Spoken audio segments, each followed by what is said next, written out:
Hi friends, എല്ലാവർക്കും നമസ്കാരം. Welcome to Minnu's kitchen. അപ്പോൾ ഇന്നത്തേത് 2 മുട്ട ഉപയോഗിച്ചുകൊണ്ട് എത്ര കഴിച്ചാലും മതി വരാത്ത നല്ല സൂപ്പർ ടേസ്റ്റിലുള്ള എഗ് ചില്ലിയുടെ റെസിപ്പി കേട്ടോ. അപ്പോൾ കയ്യിൽ 2 മുട്ട ഉണ്ടെന്നുണ്ടെങ്കിൽ ഒരുപാട് പാടൊന്നുമില്ല, അത് ഏറ്റവും സിമ്പിളായിട്ട് ചെയ്തെടുക്കാൻ പറ്റാവുന്ന റെസിപ്പിയും കൂടി കേട്ടോ. മാത്രമല്ല നമ്മളിങ്ങനെ വെറുതെ ഇരുന്ന് കഴിച്ചു പോകും, അത്രയ്ക്ക് ടേസ്റ്റാണ്. അപ്പോൾ ഉറപ്പായിട്ടും മുട്ട കയ്യിലുണ്ടെന്നുണ്ടെങ്കിൽ ട്രൈ ചെയ്ത് നോക്കി കമൻസൊക്കെ ആണെങ്കിലും മറക്കാതെ അറിയിക്കണേ. അതുപോലെ തന്നെ നമ്മുടെ ഈ റെസിപ്പി ഇഷ്ടമാകുന്നുണ്ടെങ്കിൽ ഒന്ന് ലൈക്ക് അടിച്ചാൽ മറ്റുള്ളവരിലേക്ക് ഷെയർ കൂടി ചെയ്യാനായിട്ട് മറന്നു പോകരുതേ.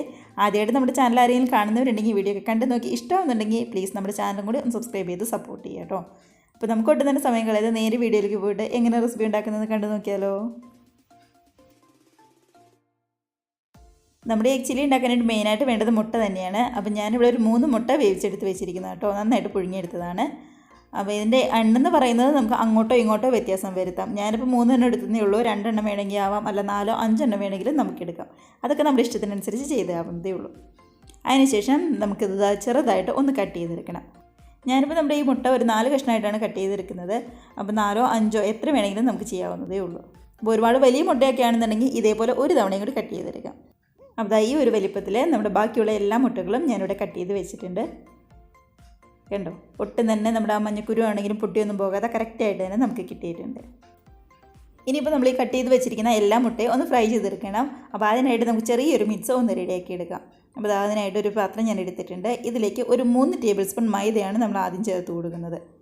നല്ലൊരു കോട്ടിങ് കിട്ടാൻ വേണ്ടിയിട്ടാണ് 3 ടേബിൾ സ്പൂൺ മൈദ ചേർക്കുന്നത്. കൂടെ തന്നെ ഇതിലേക്ക് 3 ടേബിൾ സ്പൂൺ അടുത്തേക്ക് കോൺഫ്ലവറും കൂടി നമ്മൾ ചേർത്ത് കൊടുക്കുന്നുണ്ട്. 3 ടേബിൾ സ്പൂൺ മൈദയും അതേപോലെ തന്നെ 3 ടേബിൾ സ്പൂൺ കോൺഫ്ലവറും നമ്മൾ എടുക്കുന്നത്.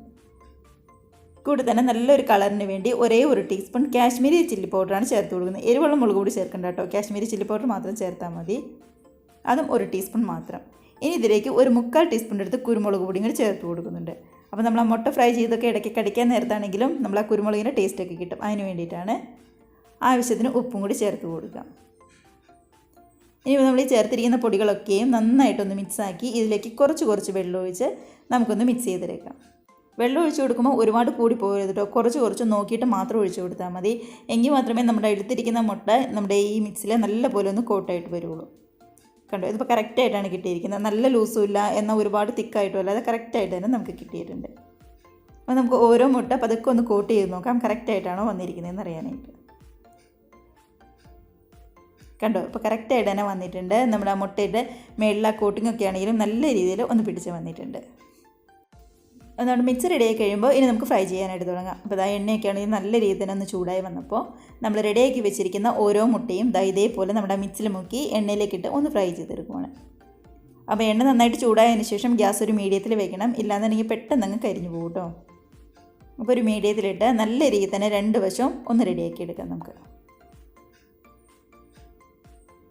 മുട്ട ഓൾറെഡി വെന്ത് വന്നുകൊണ്ട് തന്നെ പതുക്കെ ജസ്റ്റ് ഒന്ന് ഫ്രൈ ചെയ്തെടുക്കേണ്ട ആവശ്യമുള്ളൂ. അതുകൊണ്ട് ഒരുപാട് നേരം ഒന്നും ഇടേണ്ട ആവശ്യമൊന്നും വരില്ല. അവിടെ ഒരു വശം റെഡിയായി കഴിയുമ്പോൾ നമ്മൾ ഇതേപോലെ പതുക്കെ ഒന്ന് മറിച്ചിട്ട് കൊടുക്കുന്നുണ്ട്. അങ്ങനെ 2 വശം റെഡിയായി കളറൊക്കെ ഒന്ന് മാറി വരുമ്പോൾ ഇതിങ്ങ് എടുത്ത് കോരി മാറ്റി വയ്ക്കും. കണ്ടോ, ഇപ്പോൾ ഒരുപാട് അങ്ങനെ കളറൊന്നും മാറാതെ എന്നാൽ നല്ല രീതിയിൽ തന്നെ ഒന്ന് ഫ്രൈ ആയി നമുക്ക് കിട്ടിയിട്ടുണ്ട്. അപ്പോൾ ഇതും മതി. ഇതെടുത്ത് വെച്ചിട്ട് ബാക്കിയുള്ള മുട്ടയും നമുക്ക് ഇതേപോലെ തന്നെ ഫ്രൈ ചെയ്തെടുക്കാം. ഒരുപാട് എണ്ണയൊന്നും കുടിച്ചിട്ടില്ല, എന്നാൽ മുട്ടയിലാണെങ്കിൽ ആ കോട്ടിങ്ങൊക്കെ ആണെങ്കിലും നല്ല രീതിയിൽ തന്നെ ഒന്ന് പിടിച്ച് വന്നിട്ടുണ്ട്. അപ്പോൾ വെള്ളം ഒഴിക്കുമ്പോൾ കുറച്ച് ഒഴിക്കുകയാണെങ്കിൽ ഇതേപോലെ കറക്റ്റായിട്ട് കോട്ടിങ് കിട്ടും കേട്ടോ. അപ്പോൾ നമ്മുടെ ബാക്കിയുള്ള മുട്ടയും അതേപോലെ തന്നെ ഫ്രൈ ചെയ്തെടുക്കുകയാണ്. ഒരുപാട് സമയം മുട്ട അതിൻ്റെ ഉള്ളിൽ മുക്കിയൊന്നും വെക്കേണ്ട, ജസ്റ്റ് ഫ്രൈ ചെയ്യുന്നതിന് മുമ്പ് ഒന്ന് കോട്ട് ചെയ്തിട്ട് അപ്പോൾ തന്നെ എണ്ണയിലേക്കിട്ട് ഫ്രൈ ചെയ്തെടുത്താൽ മതിയോ.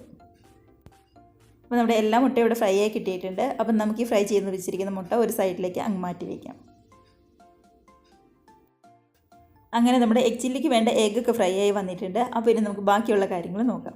അതിനായിട്ട് ഒരു പാൻ ഞാൻ അടുപ്പത്ത് വെച്ചിട്ടുണ്ട്. ചൂടായി കഴിഞ്ഞപ്പോൾ ഒരു 3 ടേബിൾ സ്പൂൺ എണ്ണയാണ് ചേർത്ത് കൊടുക്കുന്നത്. നമ്മൾ നേരത്തെ മുട്ട ഫ്രൈ ചെയ്ത അതേ ഓയിൽ തന്നെയാണ് ചേർക്കുന്നത്, 3 ടേബിൾ സ്പൂൺ.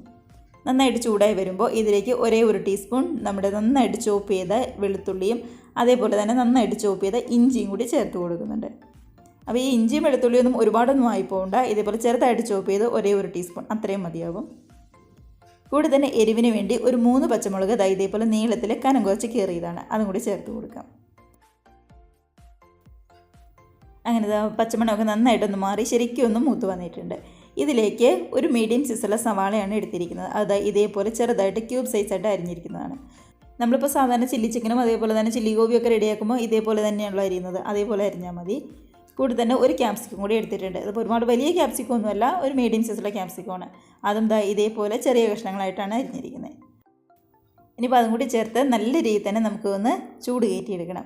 അപ്പോൾ ഒരുപാടങ്ങ് വെന്ത് കുഴഞ്ഞൊന്നും പോകണ്ട, ജസ്റ്റ് എല്ലാത്തിലും നന്നായിട്ടൊന്ന് ചൂട് കയറി വന്നാൽ മാത്രം മതിയാവും. അത്യാവശ്യം നന്നായിട്ട് ചൂട് കയറി വന്നിട്ടുണ്ട്. അതിനകത്തേക്ക് ഒരേ 1 ടേബിൾ സ്പൂൺ ടൊമാറ്റോ സോസും കൂടെ തന്നെ ഒരേ 1 ടേബിൾ സ്പൂൺ എടുത്ത് ചില്ലി സോസും കൂടി ചേർത്ത് കൊടുക്കുന്നുണ്ട്. ഇതെല്ലാം ടേബിൾ സ്പൂണിലായിട്ട് എടുത്തിരിക്കുന്നത്, ടീസ്പൂണിലെല്ലാം. ഇനി ഇതിലേക്ക് വേണ്ടത് നമ്മുടെ സോയാ സോസാണ്. അതും 1 ടേബിൾ സ്പൂൺ തന്നെ ചേർത്ത് കൊടുക്കുന്നുണ്ട്. അപ്പോൾ സോസിൻ്റെ ടേസ്റ്റൊക്കെ കുറച്ചും കൂടി ഇഷ്ടമാണെന്നുണ്ടെങ്കിൽ കുറച്ചും കൂടി ചേർത്ത് കൊടുക്കാം. അല്ല ഇത്രയും ടേസ്റ്റ് വേണ്ടാന്നുണ്ടെങ്കിൽ നമുക്ക് കുറച്ചെടുക്കാവുന്നതേ ഉള്ളൂ. അതൊക്കെ നമ്മുടെ ഇഷ്ടത്തിനനുസരിച്ച് ചെയ്യാം കേട്ടോ. അതിനുശേഷം നല്ലപോലെ തന്നെ ഒന്ന് മിക്സാക്കി ഇതിനകത്തേക്ക് ആവശ്യത്തിന് ഉപ്പും കൂടി നമുക്ക് ചേർത്ത് കൊടുക്കാം. ഉപ്പ് ചേർക്കുമ്പോൾ ഒരുപാട് ചേർക്കണ്ട, കാരണം സോയാ സോസിലൊക്കെ ഓൾറെഡി ഉപ്പുള്ളതാണ്, അതുകൊണ്ട് ഒരുപാട് ചേർക്കരുത്. ഇനിയിപ്പോൾ ചെറിയൊരു ഗ്രേവിക്ക് വേണ്ടി ഒരു 1/2 കപ്പ് വെള്ളവും കൂടി ചേർത്ത് കൊടുക്കാം. ഇതിപ്പോൾ തിളപ്പിച്ച വെള്ളമൊന്നുമല്ല, സാധാരണ വെള്ളം തന്നെയാണ്. എല്ലാം കൂടി നന്നായിട്ട് തന്നെ ഒന്ന് തിളച്ച് വരട്ടെ. കണ്ടോ, അപ്പോൾ നമ്മൾ ഒഴിച്ച് കൊടുത്തിരിക്കുന്ന വെള്ളമൊക്കെ ആണെങ്കിൽ നന്നായിട്ട് തിളച്ച് വന്നിട്ടുണ്ട്. അപ്പോൾ ഇതിലേക്ക് മൈദയുടെ ഒരു മിക്സ് ചേർത്ത് കൊടുക്കണം കേട്ടോ. അത് നല്ല രീതിയിൽ ഒന്ന് ഗ്രേവി ആയിട്ട് നന്നായിട്ട് തിക്കായി വരാൻ വേണ്ടിയിട്ടാണ്. 1 ടീസ്പൂൺ മൈദയും അതേപോലെ തന്നെ കുറച്ച് വെള്ളവും കൂടി ഒന്ന് മിക്സ് ആക്കിയാൽ മതിയാവും. ഒരുപാട് ഒന്നും വേണ്ട, കുറച്ച് മാത്രം മതി. അപ്പോൾ നമ്മളിങ്ങനെ മൈദയുടെ മിക്സ് ചേർത്ത് കഴിഞ്ഞാൽ നമ്മുടെ ഈ ഗ്രേവിക്ക് കുറച്ചും കൂടി നന്നായിട്ട് തിക്കായിട്ടിരിക്കും. അതിന് വേണ്ടിയിട്ടാണ്. ഇനിയിപ്പോൾ വേണ്ട എന്നുണ്ടെങ്കിൽ നമുക്കത് ഒഴിവാക്കാവുന്നതേ ഉള്ളൂ. അപ്പോൾ നല്ലപോലെ തിളച്ച് ഒന്ന് കുറുകി വന്നപ്പോൾ ഇതിലേക്ക് നേരത്തെ ഫ്രൈ ചെയ്ത് മാറ്റി വെച്ചിരിക്കുന്ന നമ്മുടെ മുട്ടയുണ്ടല്ലോ, അതും കൂടി ചേർത്ത് കൊടുക്കാം. അപ്പോൾ നമ്മുടെ ഈ മുട്ടയും കൂടി ചേർത്ത് എല്ലാം കൂടി നല്ല രീതിയിൽ ഒന്ന് മിക്സാക്കി ഒരു 5 മിനിറ്റ് നമുക്ക് ലോ ഫ്ലെയിമിൽ വെച്ച് ഒന്ന് മൂടി വയ്ക്കാം. അപ്പോഴേക്കും ആ മുട്ടയിലേക്ക് ആ സോസൊക്കെ ആണെങ്കിലും നല്ല രീതിയിലൊന്ന് പിടിച്ച് അടിപൊളിയായിട്ട് തന്നെ നമുക്ക് കിട്ടും. കണ്ടോ, അപ്പോൾ നമ്മുടെ സോസൊക്കെ ആണെങ്കിലും നന്നായിട്ടൊന്ന് കുറുകി വന്നിട്ടുണ്ട്. നന്നായിട്ട് ഗ്രേവി പരുവത്തിലാണ് ഇപ്പോൾ ഇരിക്കുന്നത്. ഇത് മതി. ഇതിനകത്തേക്ക് ഏറ്റവും ലാസ്റ്റായിട്ട് ഗ്യാസ് ഓഫ് ചെയ്യുന്നതിന് മുമ്പ് കുറച്ച് മല്ലിയിലയും അതേപോലെ തന്നെ ഒരു 1/2 ടീസ്പൂൺ എടുത്ത് കുരുമുളക് പൊടിയും കൂടി ചേർത്ത് കൊടുക്കുന്നുണ്ട്. അപ്പോൾ നമ്മുടെ ഈ മല്ലിയിലേക്ക് പകരം വേണമെന്നുണ്ടെങ്കിൽ നമ്മുടെ സ്പ്രിംഗ് ഓണിയൻ ഉണ്ടല്ലോ, അത് ചേർത്ത് കൊടുത്താലും മതിയാവും. അതിനുശേഷം എല്ലാം കൂടി പതുക്കെ ഒന്ന് മിക്സാക്കി നമുക്ക് ഗ്യാസ് അങ്ങ് ഓഫ് ചെയ്യാം. അപ്പോൾ ഇത്രയും മതി. കണ്ടോ, ഇപ്പോൾ ഇതിൻ്റെ ഗ്രേവി എന്ന് പറയുന്നത് നന്നായിട്ട് തന്നെ കുറുകി നമ്മുടെ ആ മുട്ടയിലേക്ക് എല്ലാം നല്ലപോലെ പിടിച്ചിട്ടാണ് ഇരിക്കുന്നത്. ഇനിയിപ്പോൾ കുറച്ചും കൂടി ഗ്രേവി പരുവത്തിൽ വേണമെന്നുണ്ടെങ്കിൽ നമ്മൾ 1/2 കപ്പ് വെള്ളം ഒഴിച്ചതിന് പകരം 1 കപ്പ് വെള്ളം ഒഴിച്ച് ഒന്ന് മിക്സാക്കി എടുത്താൽ മതിയാവും. അപ്പോൾ വെള്ളത്തിൻ്റെ അളവൊക്കെ നമുക്ക് തീരുമാനിക്കാം. അതേപോലെ തന്നെ സോസിൻ്റെ അളവും നമുക്ക് തീരുമാനിക്കാവുന്നതേ ഉള്ളൂ. അപ്പോൾ നമുക്ക് ഗ്യാസ് ഓഫ് ചെയ്ത് ഇത് നമുക്ക് വേറൊരു ബൗളിലേക്ക് അങ്ങ് മാറ്റി കൊടുക്കാം. അപ്പോൾ ഇത്രയേ ഉള്ളൂ നമ്മുടെ എഗ് ചില്ലിയുടെ റെസിപ്പി എന്ന് പറയുന്നത്. നല്ല സൂപ്പർ ടേസ്റ്റിൽ പെട്ടെന്ന് തന്നെ റെഡിയാക്കി എടുക്കാൻ പറ്റാവുന്നതാണ്. അപ്പോൾ നമ്മൾ മുട്ടയൊന്ന് ഫ്രൈ ചെയ്ത് വരണം, അത്ര മാത്രമേ താമസമുള്ളൂ, വേറെ ഒരു താമസവും ഇല്ല. നമ്മളെല്ലാം ചേരുവകളും അരിഞ്ഞ് അടുത്തടുത്ത് വെക്കുകയാണെങ്കിൽ പെട്ടെന്ന് തന്നെ ചെയ്തെടുക്കാൻ പറ്റും. അപ്പോൾ നമ്മുടെ മുട്ട കയ്യിലുണ്ടെന്നുണ്ടെങ്കിൽ ഉറപ്പായിട്ടും എല്ലാവരും മിക്സ് ചെയ്ത് ട്രൈ ചെയ്ത് നോക്കണം കേട്ടോ.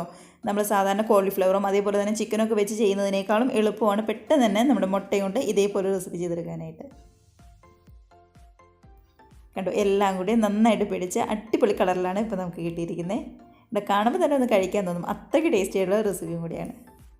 അപ്പോൾ നമ്മുടെ ഈ ചില്ലിയിൽ വേറെ ഫുഡ് കളറോ അതേപോലെ തന്നെ അജിനോമോട്ടോയോ ഒന്നും തന്നെ ചേർത്തിട്ടില്ല. സാധാരണ സോസും അതേപോലെ തന്നെ കളറിന് വേണ്ടി കാശ്മീരി ചില്ലി പൗഡർ മാത്രമേ ഉപയോഗിച്ചിട്ടുള്ളൂ. അപ്പോൾ എല്ലാവരും ഈ രീതിയിലൊന്ന് ട്രൈ ചെയ്ത് നോക്കാം കേട്ടോ. കമൻസ് ഒക്കെ ആണെങ്കിലും മറക്കാതെ അറിയിക്കുക. കൂടെ തന്നെ റെസിപ്പിക്ക് ഇഷ്ടമായിട്ടുണ്ടെങ്കിൽ ഒന്ന് ലൈക്ക് അടിച്ച് മറ്റുള്ളവരിലേക്ക് ഷെയറും കൂടി ചെയ്യാനായിട്ട് മറന്നു പോകരുതേ. അപ്പോൾ എല്ലാവരും നമ്മുടെ എഗ് ചില്ലിയൊക്കെ കഴിച്ച് നല്ല ഹാപ്പി ആയിട്ട് ഹെൽത്തി ആയിട്ടിരിക്കുക. നമുക്ക് ഇതേപോലുള്ള പുതിയ വീഡിയോസിൻ്റെ നല്ല അടിപൊളി റെസിപ്പീസൊക്കെ ആയിട്ട് വീണ്ടും കാണാം. അതുവരെ എല്ലാവർക്കും ബൈ.